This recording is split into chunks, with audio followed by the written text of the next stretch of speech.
Welcome back to This is VANCOLOUR. Our featured guest tonight is a VANCOLOUR fan favorite. You've seen him on Conan, you've seen him on Netflix's Comedians of the World, and if you haven't already, you should definitely check out his brand new comedy special, Popcorn, streaming for free on YouTube. He still refuses to bring his Juno Award into studio, but maybe one day. Representing Ladner, BC, he is Ivan Decker. Ivan, hello. Hello. It's heavy. The Juno's really heavy. Did you have a tough time getting here, though? Yeah. Without your Juno? I did. Because I did what everybody has to do to purchase property in Vancouver, and that is I moved to New Westminster. Oh, congratulations on your property purchase. Yeah, thanks. It's all right. I don't technically have it. It's not mine. It'll be mine in about 50 Still years. the bank's for I think about half while. a century from now.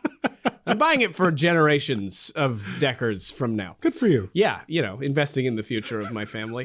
But I now have to commute into Vancouver. Okay. And I have you're a suburban guy now. Yeah, and Okay. I used to live in Vancouver. I was living carefree, fancy free. I thought I had road rage, but you can't even there's no time to get road rage within the bounds of Vancouver. You have to spend an hour on Highway 1, and then you can really feel it. You start to think, you become a city planner. Wow. Everybody on that highway is like, what? Why is it? Like, I feel like anybody that drives all the way down First Avenue in any direction, they should give you like $20 when you get to the end. Like a reverse toll. Yeah, they're like, hey, we're sorry, this is terrible.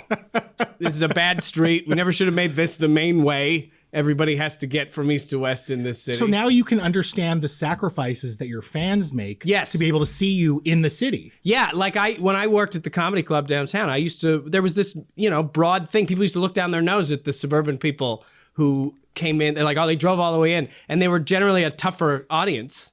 And now I'm like, if you can drive all the way into Vancouver and then laugh immediately, you're a saint. That's incredible.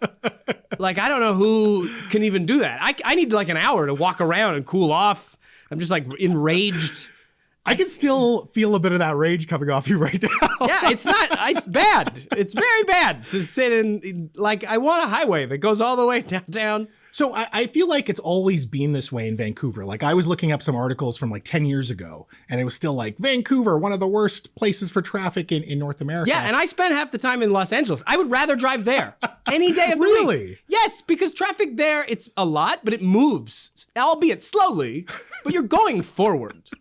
Vancouver's the only city in the world I've ever sat at a light as it just goes green, red. And you're like, what? When do I get to go? Clearly, this isn't the indicator. So before anyone blames immigrants, because I feel like you can't have a conversation in Canada that's without got nothing someone to do with blaming it. immigrants. I've heard that the reason, I'm preempting you here, the reason why we have such bad traffic is because we have so many waterways, so there's so many bridges that are then creating these kind of bottlenecks. Yeah, I guess. I mean, you could also make bridges a little wider instead of making them thinner. What was that plan? Thinking for the future? Who are they? Ivan Decker? Come on. Yeah, I don't know.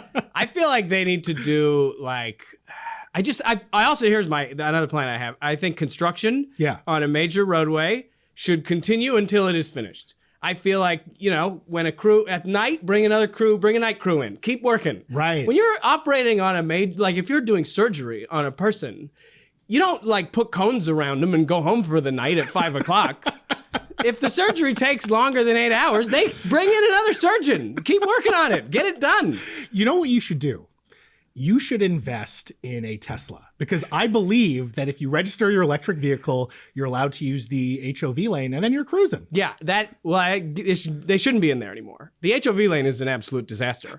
I don't know if you've driven. You're anti-HOV lane? No, it's just not functioning. It's slower than the other lanes right now. I don't know why. I'm assuming it's maybe because it's too many Teslas in there. It's a lot of people with just one person in the vehicle. So it's just another lane now. It's like a Tesla lane and then me with a kid. And he's mad, and I got to listen to Banana Phone by Raffi 60 times, which, it's a banger. Yeah. I'll do it. Yeah. But he, anything else that's on. I put on a podcast, he screams at me. We have to put on Banana Phone. These people, they don't know. They're just single. They're living their lives. I'm giving you a solution, though. And plus, with a Tesla or any electric vehicle, you don't have to pay the carbon tax. Yeah. So you save money, and you get to possibly go faster, at least on the highway? Yeah, maybe. I don't know. I feel like with an electric vehicle, though, it's you have to charge it. I don't really know how to do that. I think does it run out like as it's just sitting there? Like that's weird. If it idles, I don't know. Like I think as it's parked, it's like slowly draining. It's like if you ever leave your phone for a long time. Oh, it's like slowly draining. Does it slowly? I don't know. It might be. Yeah. The carbon tax is, did that work? Have they done anything? They're doing a new one, right? It's solving climate change as we speak. Yeah, it is. Yeah. Sure is.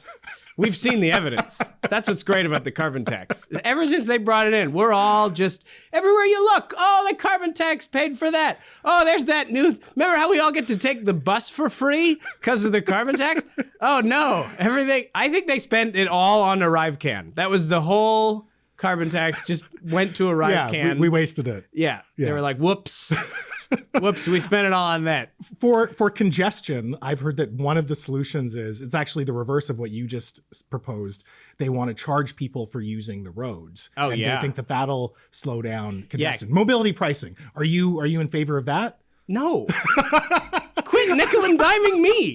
What? I'm just a guy. Stop making us regular... the city, like, why are they outsourcing all of this onto the lowest, just like us, common people who make 50 grand a year? Yeah, well, that's where the money is. Make them pay for it. We're already paying $10 for bananas now. Why doesn't Bezos pay the whole thing? They should just put a carbon tax only on Amazon. Yeah. It should have to on pay all their profits. Yeah. And it pays for the roads. I like that. I think a lot of people will get behind that. Is this your prelude to announcing that you're going to run for office? I mean, there's a provincial election coming up. No. And I'm going to say right now that I don't know anything and I shouldn't have to. That's the other problem. As a citizen, there's this thing that happens with taxation where it's like you need to learn all about the whole, everything about, I got to be an economist just to complain. Well, just to game the system. Yeah. Oh, for sure. Yeah, if you can figure out how to game it, absolutely. But I just feel like things should be a lot more simple. Like I should be able to be like, there's the carbon tax. Okay, we had a carbon tax. We paid for it. Now you get to go to the swimming pool for free. Something, Give me a one-to-one that a dumb guy like me can understand. Because they do stuff like Green Initiative style, where I feel like a lot of it is just them not wanting to pay for things. And somehow, like if you can find a way to just not, to like charge me extra for something, and maybe it's because it's green. Like the whole Starbucks being us 25 cents for cups now. It's so green. And they're like, what? How's that green? I'm just giving you more money. They don't have to spend it on anything. It's not like they're putting solar panels on the roof of every Starbucks. I've interviewed a lot of politicians. I feel like this is a prelude to your political run. Thank you so much for your time tonight, and I can't wait to see you run for premier. Yeah, of course. I'm going to run. I have no intelligence. I don't know how to fix anything, but I'll lower the cost of eggs. Love it. Thank you, Ivan. Folks, make sure you check out his latest special, Popcorn, now streaming for free on YouTube, brought to you by 800-Pound Gorilla Media. He is Ivan Decker. Now stick around because we're going to talk to an internationally renowned pie artist who invented the pie scraper. What's a pie scraper? Well, we'll find out up next.